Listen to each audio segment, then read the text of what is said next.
Hello friend, आप सभी का आपके अपने यूट्यूब चैनल ब्राइट बुद्धि में आप सभी का स्वागत है। तो हम यहाँ पर बीपीएससी बिहार बोर्ड क्लास 8 की साइंस जिसमें विज्ञान भाग 3 पढ़ रहे हैं, जिसमें आज हम लास्ट चैप्टर 19 वायु एवं जल प्रदूषण की समस्या के बारे में पढ़ेंगे।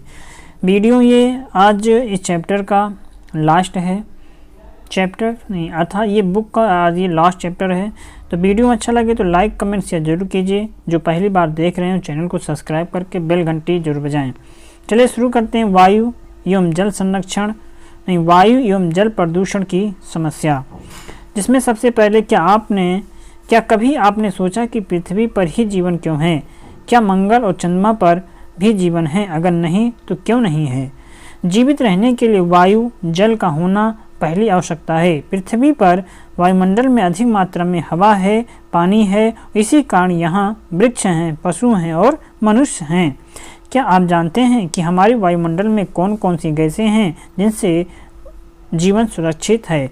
यह हवा जो हमारे आसपास हमेशा ही हैं, ये किन किन गैसों से बनी हुई है? वायुमंडल का संगठन। तो वायुमंडल के संगठन में बात किया जाए तो नाइट्रोजन की प्रतिशत मात्रा जो है ये 78.06% है और ऑक्सीजन की मात्रा जो है ये 20.94% है। कार्बन डाइऑक्साइड की मात्रा देखा जाए तो 0.03% और अन्य गैसें जो आती हैं, जिसमें से अन्य गैसों में आर्गन, मीथेन और जलवाष्प आते हैं, जिनकी जो मात्रा है ये 0.97% ही है। इसके आगे हम भी जानेंगे क्रियाकलाप हैं, जिसको हम बहुत बारीकी से समझने की कोशिश करेंगे कि कौन कितने मात्रा में है। यह एक उदाहरण के माध्यम से समझाया जा रहा है। तो चलिए देखते हैं कि पूर्व पृष्ठ पर दी गई तालिका में गैसों का आयतन का प्रतिशत दिया गया है, जिसके आधार पर बगल में दिए गए गोले को भिन्न रंगों से भरिए और ABCD में निम्न में से कौन कौन सी गैसें हैं? सुबह की ताज़ी हवा मिलती कहाँ से है? सुबह की ताज़ी हवा महानगरों से ही नहीं बल्कि छोटे छोटे शहरों से भी गायब हो चुकी। सड़कों पर दौड़ते वाहन, कल कारखानों से निकलने वाले धुएं से आसमान काला पड़ने लगता है। हमारा बिहार भी इससे अछूता नहीं है। पटना के व्यस्ततम चौक चौराहों पर खड़े रहना असंभव नहीं है। बरौनी या हाथीदह जैसे इलाकों में भी कभी आपने सफ़र किया है? क्रियाकलाप 2। आप कभी धुआं उगलते ईंट के भट्ठे या अपने आसपास के शहरों के व्यस्ततम इलाके से जरूर गुजरे होंगे। वहां आपको खांसी जरूर आई होगी, सिर दर्द जरूर हुआ होगा। आप खुद से अवलोकन कीजिए कि वातावरण एवं परिवेश में क्या क्या परिवर्तन हुआ है। इसके लिए आप गांव का बगीचा, वाहनों से भरा सड़क, कूड़े करकट वाले इलाके और खुला मैदान में क्या महसूस करते हैं? अपने अवलोकन एवं अनुभव को तालिकाबद्ध जरूर कीजिए। स्थान है और स्थान, जैसे कि गांव के बगीचे का अनुभव, वाहनों से भरे सड़क का अनुभव, कूड़े करकट वाले इलाकों का अनुभव, खुले मैदान का अनुभव। आइए आप कहाँ कहाँ अच्छा अनुभव करते हैं, आइए कुछ विचार करते हैं। कुछ क्षण निकल करके इन प्रश्नों के उत्तर देने का प्रयास कीजिए। क्या वृक्ष आप का सबसे अच्छा मित्र हो सकता है? क्या अधिक गर्म मौसम में या अधिक भीड़ में आपको अच्छा लगता है? या नदियों को पवित्र कहा जाता है तो व्यक्ति उन्हें गंदा क्यों करते हैं? इन प्रश्नों के द्वारा जो एक सामान्य विचार प्रकट होता है वो ये है कि मानव व्यवहार और पर्यावरण के बीच एक गहरा संबंध है। प्रारंभ में जनसंख्या सीमित थी तथा प्राकृतिक संसाधन असीमित थे, परंतु जैसे जैसे जनसंख्या में वृद्धि होती गई, हम प्रौद्योगिक विकास की ओर तेजी से बढ़ने लगे। औद्योगिक तकनीकी के आने से मानव की भौतिक आवश्यकताओं, सुविधाओं की मांग बढ़ी और प्राकृतिक स्रोतों का मानव द्वारा निर्ममता से शोषण किया जाने लगा और इस प्रकार प्रकृति में पारिस्थितिक असंतुलन का खतरा पैदा हो गया। वायु प्रदूषण। वायु प्रदूषण का जैसे है जी प्रदूषण का शाब्दिक अर्थ गंदगी है। ऑक्सीजन मानव जीवन के लिए प्रकृति की एक महत्वपूर्ण देन है, किंतु आधुनिक यांत्रिक युग में कल कारखानों की चिमनियों से निकलने वाली गैसों, स्वचालित वाहनों में पेट्रोल एवं डीजल के दहन तथा मनुष्य के लिए अन्य क्रियाकलापों के कारण बड़े बड़े नगरों के आसपास की वायु में धूल कण, धुआं और अनेक प्रकार की हानिकारक गैसें पर्याप्त मात्रा में उपस्थित होकर के उसे गंदा कर देती हैं। ये वायु प्रदूषण कहलाता है। फलतः ऐसी वायु में सांस लेना भी आसान नहीं होता। ये सजीव और निर्जीव दोनों प्रकार के लिए हानिकारक होता है। 2 वास्तविक घटनाएं। कुछ वर्ष पूर्व अमेरिका के एक प्रौद्योगिकी नगर डेट्रॉइट के पास एक कस्बे में लोग एक दिन हैरान रह गए। उस दिन वहां अजीब बरसात हुई। 12 सूखते कपड़े जल गए। जिस पर भी ये पानी पड़ा वही चीख उठा। जांचने पर पता चला कि वहां पानी नहीं, तेजाब था, गंधक का अम्ल। कारखानों की चिमनियों से हवा में इतनी सल्फर डाइऑक्साइड गैस जमा हो गई थी कि बादलों के साथ रासायनिक क्रिया करके दहकते हुए तेजाब की रिमझिम वर्षा कर दी। 2 और 3 दिसंबर 1984 की मध्य रात्रि में एक ऐसी घटना मध्य प्रदेश के भोपाल में हुआ था। भोपाल गैस कांड कब हुआ था? ये भोपाल गैस कांड ये हुआ था दिसंबर 1984 ईस्वी में। ये डेट बहुत ही महत्वपूर्ण है। ये अक्सर एग्जाम में पूछ लिए जाते हैं कि भोपाल गैस त्रासदी कब हुआ था। 3 दिसंबर 1984 ईस्वी में हुआ था। भोपाल गैस कांड सारी दुनिया में औद्योगिक विकास के चेहरे पर गहरी कालिक पोत गया। कीटनाशक दवा बनाने वाली यूनियन कार्बाइड फैक्ट्री से मिथाइल आइसोसाइनाइड MIC नामक द्रव पदार्थ या द्रव ताप बढ़ जाने से गैस बन गया। इसका रिसाव शुरू हुआ और ये गैस सांस के साथ फेफड़े में गई। फेफड़ों में पानी भर गया, सांस फूली और दम घुट गई। हजारों लोग मारे गए, हजारों अपंग होकर के आज भी कष्टदायक जीवन व्यतीत कर रहे हैं। वायु कैसे प्रदूषित होती है? वायु प्रदूषण पहले भी था। प्रकृति एकदम स्वच्छ कभी नहीं रही। समय समय पर आंधी आती रहती है, जंगलों में आग लगती रहती है, ज्वालामुखी विस्फोट होते रहते हैं, जिससे विश्व भर के वायुमंडल में उलटफेर होता रहता है और अब भी हो रहा है। ये प्रकृति की लीला है और इस पर किसी का वश नहीं है। ये प्राकृतिक प्रदूषक कहलाते हैं। किंतु सभ्य मानव ने अपने हाथों से जो किया है, उसने वैज्ञानिक विकास के द्वारा जो औद्योगिक क्रांति उत्पन्न की है, उससे कभी प्रकार के प्रदूषण को बढ़ावा मिला है। रासायनिक कारखानों, तेल शोधक संयंत्रों, उर्वरक, सीमेंट, कांच इत्यादि के कारखाने में कई प्रकार के रासायनिक पदार्थों का उपयोग किया जाता है। इनकी चिमनियों से निर्गत गैसों में carbon monoxide, nitrogen oxide, sulphur dioxide, धातु के महीन कण, कार्बन के कण आदि प्रमुख हैं, जो वायु में फैल करके वायु को प्रदूषित कर देते हैं। जनसंख्या बढ़ने से यातायात के लिए मोटर गाड़ियों और अन्य वाहनों की संख्या में 3 दिन प्रतिदिन वृद्धि हुई। जीवाश्म ईंधनों के जलने से कार्बन डाइऑक्साइड गैस बनती है, जो वायु में कार्बन डाइऑक्साइड की मात्रा बढ़ाती है। एक मोटर गाड़ी 1 मिनट में इतनी ऑक्सीजन नष्ट कर देती है जितनी 1135 व्यक्तियों को श्वसन क्रिया के लिए चाहिए। इस प्रकार आप देख रहे हैं कि 60% वायु प्रदूषण तो मोटर वाहनों से ही हो रहे हैं। कार्बन युक्त ईंधनों के अपूर्ण दहन से कार्बन मोनोऑक्साइड बनता है। मतलब ये जो कार्बन युक्त ईंधनों के अपूर्ण दहन से कार्बन मोनोऑक्साइड बनता है, जो वायु में मिश्रित होकर के उसे प्रदूषित कर देता। कार्बन मोनोऑक्साइड एक विषैली गैस है। श्वसन क्रिया के द्वारा यह हमारे शरीर में रक्त के हीमोग्लोबिन के साथ संयोग कर कार्बोक्सी हीमोग्लोबिन बनाता है। इसके फलस्वरूप रक्त के हीमोग्लोबिन में शरीर के एक भाग से दूसरे भाग में ऑक्सीजन पहुंचाने की क्षमता समाप्त हो जाती। अतः ऑक्सीजन के अभाव में श्वसन संबंधी कठिनाइयां पैदा हो जाती हैं, दम घुटने लगता है, अंत में मृत्यु भी हो सकती है। बंद कमरे में मोमबत्ती या ढिबरी जला करके सोना खतरे से खाली नहीं है। आप अपने आस पड़ोस को इसके बारे में बताइए और खुद भी सोचिए। अयस्कों और खनिजों से धातुओं के निष्कासन के क्रम में धूल कण एवं धुआं निकलते हैं, जिनमें लेड, क्रोमियम, जस्ता, पारा, कैडमियम, आर्सेनिक इत्यादि वायु में प्रदूषण उत्पन्न करते हैं। फसलों में लगे कीड़ों को मारने के लिए, मच्छरों एवं मक्खियों को नष्ट करने के लिए कई प्रकार के कीटनाशकों का छिड़काव किया जाता है, जो विषैले होते हैं। इनके कण वायु में प्रवेश कर उसे प्रदूषित कर देते हैं। जंगलों के वृक्षों पर्यावरण को स्वतः शुद्ध करते रहते हैं, किंतु आजकल जलावन की पूर्ति के लिए अन्य कार्यों के लिए वृक्षों को बेहतर तेज ढंग से काटा जा रहा है। इसका प्रभाव वर्षा पर पड़ता है, वर्षा नियमित हो जाती है, अनावृष्टि की स्थिति पैदा हो जाती है। अन्य मानव निर्मित गैसों में क्लोरोफ्लोरोकार्बन, जिसे CFC कहा जाता है, अत्यधिक अस्थायी, अज्वलनशील और हानि रहित पदार्थ हैं। इनका उपयोग रेफ्रिजरेटरों, एयर कंडीशनर, एरोसॉल फुहारों में होता है, परंतु इनके अस्थायी होने के चलते ये वायुमंडल में लंबे समय तक रह करके ऊपरी परत तक पहुंच जाते हैं, जहां ओजोन होता है। सूर्य की पराबैंगनी किरण CFC को तोड़ करके क्लोरीन बना देता। क्लोरीन का एक परमाणु 1 लाख ओजोन को नष्ट कर देता है। इससे ओजोन के आवरण में छिद्र हो गया। आपने क्या इसके बारे में सुना है? ओजोन ऑक्सीजन का एक ही रूप है, मतलब कि जो ओजोन ऑक्सीजन का ही एक रूप है जिसमें ऑक्सीजन के 3 परमाणु होते हैं। इसका निर्माण वायुमंडल की ऊपरी परत में पराबैंगनी प्रकाश के द्वारा और बिजली के चमक के द्वारा ऑक्सीजन गैस के टूटने से होता है।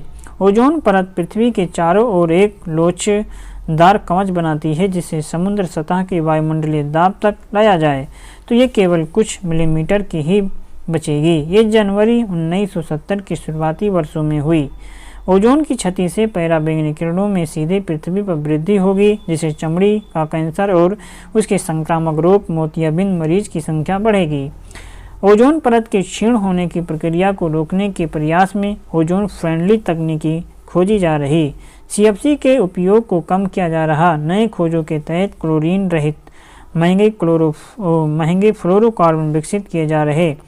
इस दिशा में सभी देशों को समयबद्ध और योजनाबद्ध कार्यक्रम बनाने होंगे, जो वायुमंडल में क्लोरीन की मात्रा कम करे और ओजोन परत को नुकसान कम पहुँचे। वायुमंडल में इन ढेर सारी गैसों के अलावा ऐसे ठोस पदार्थ भी होते हैं जो इन गैसों में मिल करके तैरते रहते हैं। ये कणिकाएँ होती हैं। इन कणिकाओं का व्यास 0.02 से 100 माइक्रोमीटर तक रहता है। ये अत्यधिक समय तक वायु में निलंबित रहने से दृश्यता को घटाते हैं, धुंध पैदा करते हैं। ये इस्पात निर्माण, खनन, ताप वृद्धि मतलब कि ताप विद्युत संयंत्रों से, सीमेंट उद्योग से निर्मित प्रदूषक हैं। अपने इलाके का सर्वेक्षण कीजिए। आप हवा में क्या क्या अवलोकन एवं अनुभव करते हैं जिसके कारण से हवा प्रदूषित होती है। हवा में मिलने वाले वो पदार्थ जो हवा को दूषित करता है वायु प्रदूषक कहलाता है। आप हवा में उड़ने वाले धुएं को क्या कहेंगे? इस तरह बहुत तरह के ऐसे पदार्थ हैं जो हवा में नज़र आते हैं। इसकी एक तालिका बनाइए जिसमें प्रदूषक, उनके स्रोत और प्रभाव की चर्चा हो। क्या आपको पता है कि कुछ फलों के परागकण इतने छोटे छोटे होते हैं कि वे हवा में तैरते रहते हैं। इन परागकणों से कई व्यक्ति दमा रोग से पीड़ित हो जाते हैं। इस प्रकार वायु में मिलने वाली बहुत जहरीली गैस जो वायु पर बहुत बुरा प्रभाव डाल रही है। क्या आप अम्लीय वर्षा के बारे में जानते हैं? क्या आपकी कक्षा में डस्ट लेस चॉक का प्रयोग होता है? ताजमहल और अम्ल वर्षा। हमारा ताजमहल दुनिया में प्रसिद्ध है। बहुत दूर दूर से लोग इसे देखने आते हैं। आपको भी कभी मौका लगे तो ज़रूर आगरा जाइए, किंतु इस विशाल एवं भव्य इमारत की सफ़ेदी खत्म हो रही है। ये चिंता का विषय बन चुका। आगरा से 40 किलोमीटर की दूर पर मथुरा का तेल शोधक कारखाना है, जिसकी स्थापना 1973 में की गई थी। प्रतिदिन 25-30 टन सल्फर डाइऑक्साइड वायुमंडल को देता है। इसी कारण आगरा के वायुमंडल में सल्फर डाइऑक्साइड की मात्रा बढ़ रही और सल्फर डाइऑक्साइड के साथ साथ नाइट्रोजन के ऑक्साइड भी तेल शोधक कारखाने से निकलते रहते हैं। वायु में ये जलवाष्प से क्रिया कर सल्फ्यूरिक अम्ल, नाइट्रिक अम्ल बनाती है। ये वर्षा के जल अम्लीय बना देते, जिसे हम अम्ल वर्षा कहते हैं। ताजमहल संगमरमर या चूना पत्थर का बना है। वर्षा जल में उपस्थित अम्ल संगमरमर या चूना पत्थर से क्रिया करके ताजमहल की दीवारों एवं गुंबज का क्षरण कर रहा है। इसकी सफ़ेदी फीकी पड़ रही है। इसे वैज्ञानिकों ने संगमरमर कैंसर या स्टोन कैंसर भी नाम दिया। अब तो राजस्थान में नए नए उर्वरक कारखाना भी लगे हैं, जिससे संभवतः ताजमहल की ओर अधिक क्षति हो रही है। अच्छा है, सर्वोच्च न्यायालय के द्वारा कुछ मानक तैयार किए गए हैं जो ताज की सुरक्षा में अपेक्षित कदम होगा। अम्लीय वर्षा से सबसे अधिक क्षति स्वीडन की 20,000 झीलों को हुई, जिनकी सारी मछलियां मर गईं। इसी तरह जर्मनी के जंगलों को अम्ल वर्षा से अपार क्षति हुई। मिट्टी की होने वाली क्षति को चूना डालकर दूर किया जा सकता। अम्लीय वर्षा को समाप्त करने के लिए उद्योगों से निकलने वाली गंधक और नाइट्रोजन की ऑक्साइड की मात्रा में कमी लाना आवश्यक है। ऐसा अनुमान है कि पूरे विश्व में प्रतिवर्ष 80 मिलियन टन कार्बन और सल्फर डाइऑक्साइड वायुमंडल में मिल जाती है। आप ये भी समझें कि कोई गैस जहाँ से निकलती है वहाँ की वायुमंडल में नहीं रहती, यह एक देश से हवाओं के द्वारा दूसरे देश में पहुँच जाती है। अम्ल वर्षा पेड़ पौधों की पत्तियों को क्षति पहुंचाता है। इससे प्रकाश संश्लेषण की दर धीमी हो जाती, लोहा जैसी धातुओं का क्षरण हो जाता। वायुमंडल में इसकी उपस्थिति से धूम कोहरा बनता, जिससे कि दृश्यता प्रभावित होती है। कार्बन डाइऑक्साइड और हरित घर प्रभाव। कार्बन डाइऑक्साइड पानी में घुलनशील है, अतः ये माना गया कि जीवाश्म ईंधन से निकलने वाली CO2 का अधिकांश भाग समुद्री जल में घुल जाएगा, जिससे वायुमंडल में इसकी मात्रा कम होगी। किंतु यदि मानवकृत कारण से समुद्र के जल की घोलक क्षमता पर विपरीत प्रभाव पड़े तो अगले 200 वर्षों में कार्बन डाइऑक्साइड की मात्रा 8 गुनी हो जाएगी। कार्बन डाइऑक्साइड के प्राकृतिक और मानवकृत स्रोतों के द्वारा वायुमंडल में पहुंच रही प्राकृतिक रूप से कार्बनिक पदार्थों के विघटन, मीथेन के ऑक्सीकरण से और मानवकृत कारणों में ऊर्जा की प्राप्ति है जीवाश्म ईंधन का प्रयोग प्रमुख है। एक घरेलू कार साल भर में अपने भार से 4 गुनी अधिक कार्बन डाइऑक्साइड पैदा करती है। अटलांटिक सागर को लांघने वाले हर हवाई जहाज से प्रति यात्री 1 टन CO2 छोड़ी जाती। वायुमंडल में अत्यधिक CO2 की उपस्थिति से पर्यावरण पर प्रतिकूल प्रभाव पड़ता है, जिसे हरितगृह प्रभाव कहते हैं। इसके बिना पृथ्वी पर जीवन संभव नहीं था, परंतु वायुमंडल में कार्बन डाइऑक्साइड की अत्यधिक मात्रा जीवन के लिए खतरा बन गया। आइए अब इसके क्रियाकलाप और किस कारण बनाया जाता है इसको जानें। कुछ हरे पौधे गर्म वातावरण में ही पनपते हैं। उनके लिए शीशे की दीवारों से निर्मित घर बनाया जाता है, जिसे हरितगृह या पौधघर कहा जाता। शीशे की दीवारों के द्वारा इनमें सूर्य से प्राप्त विकिरण प्रवेश करती है तथा पौधघर को गर्म कर देती। पौधघर की सतह गर्म होने के बाद मुख्यतः लंबी तरंगदैर्घ्य आवृत्त किरणें निकलती हैं, जिन्हें शीशे की दीवारों पर परावर्तित कर देती और पौधघर गर्म बना रहता है। ये गर्म वातावरण हरे पौधों को पनपने के लिए अनुकूल होता है, जिससे ये बढ़ते हैं। वायुमंडल में कार्बन डाइऑक्साइड की उपस्थिति के कारण पौधघर की ही तरह प्रभाव उत्पन्न होता है और इसी कारण इसे पौधघर प्रभाव कहा जाता। सूर्य की किरणें जब वायुमंडल में प्रवेश करती हैं तो ओजोन की परत के द्वारा उसकी पराबैंगनी किरणें रुक जाती। दृश्य किरणें एवं कुछ छोटी तरंगदैर्घ्य वाली आवृत्त किरणें हवा से होती हुई पृथ्वी की सतह पर पहुंचती हैं और उसे गर्म कर देती। पृथ्वी की गर्म सतह से मुख्यतः लंबी तरंगदैर्घ्य आवृत्त किरणें उत्सर्जित होती हैं। वायुमंडल में CO2 गैस इन आवृत्त किरणों के अधिक भाग को अवशोषित कर पृथ्वी की सतह पर पुनः परिवर्तित कर देता, जिससे पृथ्वी गर्म रहती है। वायुमंडल में CO2 की अधिकता के कारण पौधघर प्रभाव अधिक उत्पन्न होता, जिससे पृथ्वी की सतह अधिक गर्म हो जाती है और हानिकारक प्रभाव उत्पन्न होते हैं। पौधघर प्रभाव के कारण पर्यावरण पर निम्नलिखित प्रभाव पड़ने की संभावना है। जलवायु में अवांछनीय परिवर्तन से सभी जीव प्रभावित होंगे। पृथ्वी का ताप बढ़ जाने से बर्फ के पहाड़ पिघलने लगेंगे, अतः समुद्र जल की सतह बढ़ जाएगी और तट वाले क्षेत्र जल में डूब जाएंगे। अत्यधिक गर्मी वाली फसलों को हानि पहुंचाएगी, जिससे कृषि उत्पादन में भारी क्षति होगी। वैज्ञानिकों का अनुमान है कि 2030 तक पृथ्वी के तापमान में 2 डिग्री सेल्सियस की वृद्धि हो सकती है। वायु प्रदूषण रोकने के उपाय। आपको पता होगा कि दिल्ली सर्वाधिक वायु प्रदूषित शहर था, किंतु कुछ वर्षों के अथक प्रयासों से वहाँ वाहनों में CNG का उपयोग होने लगा और आज दिल्ली में पहले की अपेक्षा कम प्रदूषण है।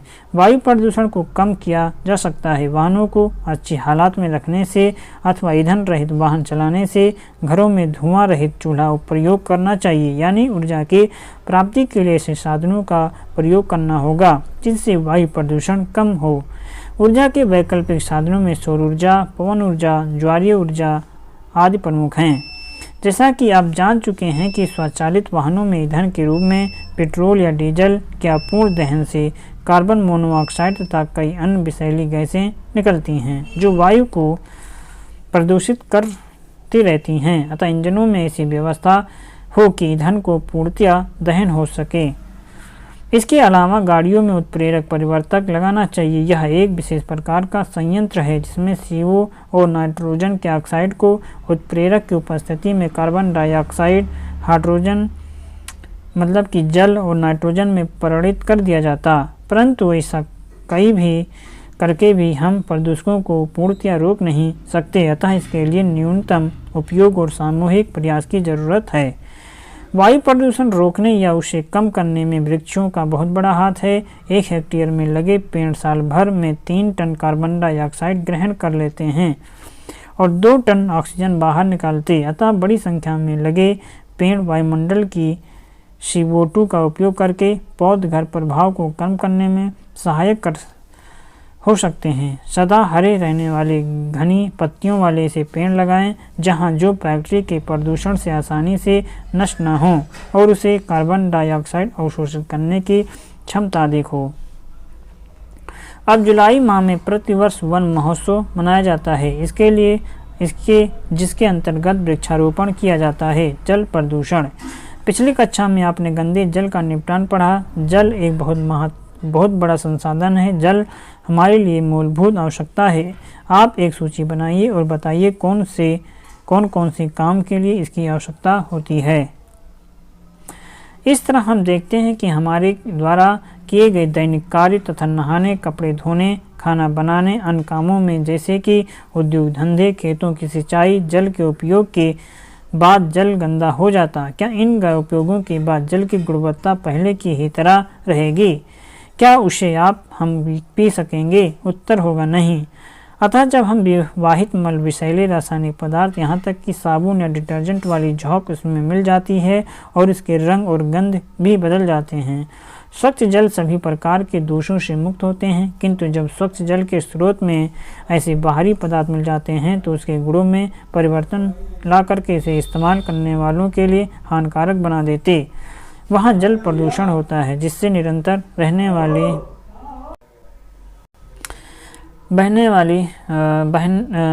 वाली नदियाँ में शहरी कूड़ा करकट, गंदे पानी को छोड़ना प्रदूषण का मुख्य कारण है। ये क्रियाकलाप है, यहाँ से आप देख सकते हैं। यहाँ पे जल के विलक्षण पदार्थ जैसे कि सूत्र है H2O जल का, अणुभार है 18 ग्राम, घनत्व है 1 ग्राम प्रति घन सेंटीमीटर, गलनांक 0 डिग्री सेल्सियस, क्वथनांक 100 डिग्री सेल्सियस, गुप्त ऊष्मा बर्फ और भाप की 180 से 536 कैलोरी। जल कैसे प्रदूषित हो जाता है? जल वो प्राकृतिक उपहार है जिसका कोई विकल्प नहीं है। इसलिए आपने जहाँ जहाँ लिखा हुआ पढ़ा होगा, जल ही जीवन है। मनुष्य को जिस वस्तु की सबसे अधिक आवश्यकता पड़ती है वो जल ही है, और उसमें भी ताज़ा और मीठा जल। यह ताज़ा और मीठा जल ही पेयजल है। जल की आपूर्ति करने के उद्देश्य से ही मनुष्य प्रारंभ से नदियों के किनारे निवास करता आया है। आज भी गंगा नदी के किनारे हमारे देश की 1/3 जनसंख्या निवास करती है। जनसंख्या की वृद्धि के साथ जल की आवश्यकता पीने तक ही सीमित न रह करके अन्य कार्यों में होने लगी। इस तरह अब जल का उपयोग पीने, घरेलू कार्यों, खेतों की सिंचाई, उद्योग, नौका चलान, मनोरंजन आदि विभिन्न कार्यों के लिए होने लगा। पृथ्वी की सतह के 70% भाग में जल फैला है। ये सारा जल तरल रूप में नहीं है, कुछ भाग बर्फ के रूप में है, कुछ वाष्प के रूप में वायुमंडल में है, मिट्टी में भी जल है। जल का अधिकांश भाग सागर में है जो पीने के योग्य नहीं है क्योंकि यह खारा है। जल की पूरी मात्रा में ताज़ा या पेय जल का अंश बहुत कम है, केवल 2.8%, और जिसमें 2.2% पृथ्वी की सतह पर है और शेष 0.6% पृथ्वी के भीतर भूमिगत जल के रूप में। इतना ही नहीं, पृथ्वी की सतह पर जितना जल है उसमें से 2.15% ग्लेशियर और हिम टोपी में और केवल 0.010% झील और नदियों में है। पृथ्वी के नीचे 0.06% जल है, उसमें से केवल 0.25% ही निकाल करके ऊपर लाया जा सकता। अब सोचें कि जल की अनंत राशि होते हुए भी मनुष्य के उपयोग के लिए जो जल उपलब्ध है उसकी मात्रा सीमित है। और जरा भी सोचिए कि अगर ये दूषित हो जाए तो फिर हमारे सारे कार्य रुक जाएंगे। तो जल में आवश्यकता से अधिक खनिज पदार्थ, लवण, कार्बनिक, अकार्बनिक पदार्थ, कल कारखानों से निकले कचरे, मलमूत्र, कूड़ा करकट इत्यादि के मिल जाने से जल के लाभदायक गुण नष्ट हो जाते, वो पीने योग्य नहीं रह जाता। ऐसा जल प्रदूषित जल कहलाता है। ऐसे जल में जलीय जीव नष्ट होने लगते। जल प्रदूषण का मुख्य कारण मनुष्य का क्रियाकलाप ही है। अगर आपके गांव या शहर में नदी या तालाब हो तो वहां जाइए और देखिए कि कौन कौन से पदार्थ इसमें छोड़े जाते हैं, उनकी एक सूची तैयार कीजिए। जैविक प्रदूषण। यद्यपि नदी जल के प्रदूषण में उद्योगों की सबसे अधिक भागीदारी है, किंतु नदियों में मलमूत्र बहाने तथा पशुओं को स्नान कराने आदि से भी जल प्रदूषण बढ़ा। गंगा को पवित्र मान करके इसमें लाशें बहाने, अस्थि विसर्जन करने, नदी के किनारे शौच आदि से प्रदूषण बढ़ा है। अकेले गंगा नदी में अनेक शहरों का मल जल का बहाया जाता है। क्या इनकी कोई पहचान है? मल के जीवाणु आसानी से पहचाने जा सकते अतः प्रदूषण के उत्तम सूचक हैं। ये जीवाणु हैं एस्चेरिचिया कोलाई, कोलीफॉर्म, मल और स्ट्रेप्टोकोकाई। जल में इनकी उपस्थिति से पेट की बीमारी जैसे हैजा, पेचिश आदि होती है। सामान्यतः विलयित ऑक्सीजन तथा मल के कोलीफॉर्म सूक्ष्म जीवों की संख्या को जल प्रदूषण का मानदंड बनाया जाता है। क्या होता है रासायनिक प्रदूषण? जल एक अच्छा घोलक है। कई प्रकार के धात्विक पदार्थों जैसे कि सीसा, मरकरी, कैडमियम आदि नदियों, झीलों एवं तटीय सागर के जल को प्रदूषित करते हैं। जल में उपस्थित सीसा, मरकरी एंजाइम से अवक्रिया कर एंजाइम की कार्यक्षमता को कम करते हैं, जिससे कि कई बीमारियां होती हैं।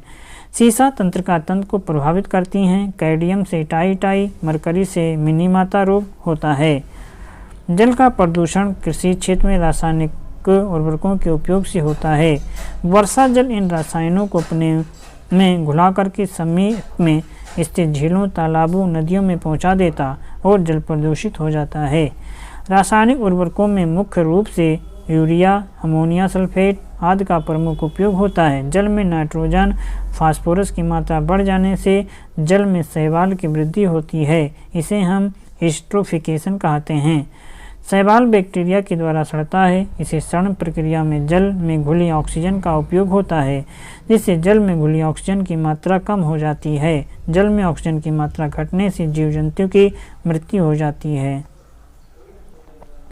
जल का शुद्धिकरण। कभी कभी ऐसा भी सुनने को मिलता है कि पानी पीने से लोग बीमार हो गए। ऐसा नहीं कि जल गंदा या गंध वाला था। वो जल देखने में स्वच्छ था तथा उसमें कई गंध भी नहीं था, किंतु फिर भी लोग बीमार हो गए। निष्कर्ष ये निकाला जाता है कि जल स्वच्छ था, गंधहीन, जिसमें सूक्ष्म हो सकते हैं, अतः ये स्वास्थ्य के लिए लाभप्रद नहीं है। इस तरह के जल को उबाल करके स्वच्छ कर सकते हैं, जिसे फिल्टर भी करके पी सकते हैं। उबालने से जल में उपस्थित जीवाणु मर जाते। आप ब्लीचिंग पाउडर डाल करके जल को पीने लायक बना सकते हैं, परंतु ब्लीचिंग पाउडर या व्यंजक चूर्ण भी एक निश्चित मात्रा ही मिलानी चाहिए। जल प्रदूषण के दुष्प्रभाव। जल प्रदूषण से अनेक बीमारियों का प्रकोप हो सकता है, जैसे कि हैजा, टाइफाइड, पीलिया, अतिसार इत्यादि जल से फैलने वाली बीमारी हैं, जैसे हैजा, टाइफाइड, पीलिया और अतिसार। प्रदूषित जल पीने से पशुओं में भी बीमारी फैलती। जल प्रदूषण के कारण जल में ऑक्सीजन की कमी हो जाती, जिससे जलीय जंतु मरने लगते हैं। पेड़ पौधों पर प्रदूषित जल का प्रतिकूल प्रभाव पड़ता है, उनकी वृद्धि रुक जाती है। प्रदूषण जल से खेतों में लगी फसलों को भारी नुकसान पहुंचता। प्रदूषित जल से सिंचाई करके उगाई गई फसलें भी प्रदूषित हो जाती। इन फसलें, फलों एवं सब्जियों को खाने से स्वास्थ्य पर बुरा प्रभाव पड़ता है। जल प्रदूषण के रोकने के उपाय। जल प्रदूषण को नियंत्रित कैसे किया जा सकता है, ऐसा जन जागरूकता अभियान चलाया जाए जिससे गाँव एवं शहरों की नलियों के गंदे जल की तालाबों, नदियों आदि में न गिरने दिया जाए। ऐसे जल को शुद्ध करने के बाद ही तालाबों, नदियों में जाने दिया जाए। खाद्य पदार्थ के कचरे, कागज़ के टुकड़े, प्लास्टिक, थैले, उससे बनी चीज़ें, सड़क के कूड़े करकट को तालाबों या नदियों में नहीं फेंकना चाहिए। इन नदियों और तालाबों के नज़दीक मलमूत्र नहीं त्यागना चाहिए। झीलों या नदियों के जल से शुद्ध करने के लिए शैवाल का प्रयोग करना चाहिए। समुद्र के जल को परमाणु विस्फोट से सुरक्षित रखना चाहिए। कीटनाशकों का समुचित प्रयोग करना होगा ताकि अत्यधिक कीटनाशक नदी या तालाब में न बह जाएं। प्रदूषक ऐसे पदार्थ हैं जो वायु और जल दोनों को संदूषित करते हैं। वायु प्रदूषण, जल प्रदूषण ऐसा संदूषण है जिससे सजीव, निर्जीव दोनों पर हानिकारक प्रभाव होता है। कार्बन मोनोऑक्साइड, नाइट्रोजन के oxide, carbon dioxide, sulphur dioxide वायु के प्रदूषक हैं। वाहित मल, कृषि रसायन, उद्योग के अपशिष्ट कुछ प्रमुख जल प्रदूषक हैं। इसी के साथ अध्याय समाप्त होता है। वीडियो अच्छा लगे तो लाइक, कमेंट, शेयर जरूर कीजिएगा अपने हित मित्र दोस्तों के साथ। तो हम मिलेंगे नए अध्याय में, तब तक आप पढ़ते रहें, मस्त रहें। नमस्कार।